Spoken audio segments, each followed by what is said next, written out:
There's an epidemic happening right now, spreading across the entire nation, and soon, the whole world. Our nature is dying. Climate change, pollution, irrigation, overpopulation, logging, mining, and much, much more. But before we know it, all of this will be gone forever, unless we do something about it. And if you never had a care for environment before, I know what you're thinking. All of this is a waste of time and nonsense work. Well, you're wrong. Nature is a way of life. We agree on the fact that our very own planet, the Earth, has undergone a lot of changes in different aspects.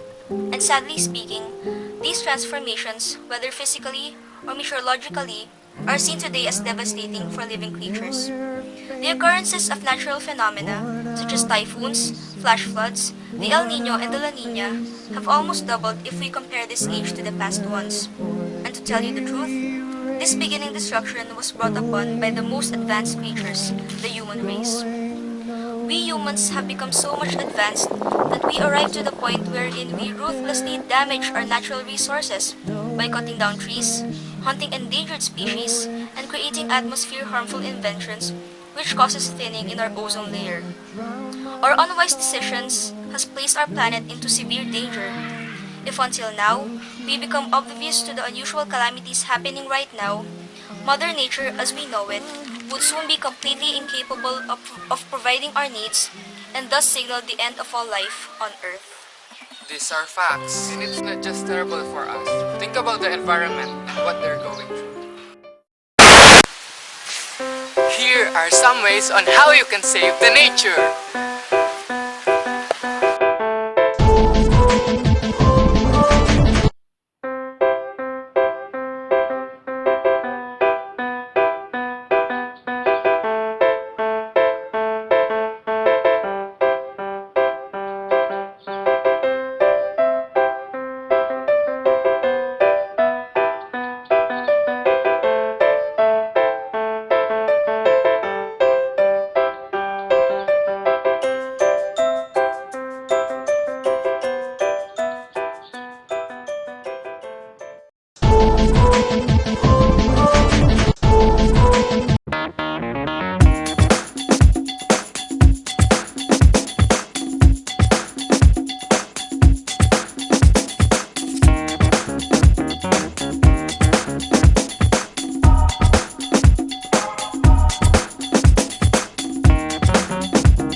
I'm more than a bird, I'm more than a plane, I'm more than some pretty face beside a train. And it's not easy to be me.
account, the Earth in the future would have a higher chance to be uninhabitable.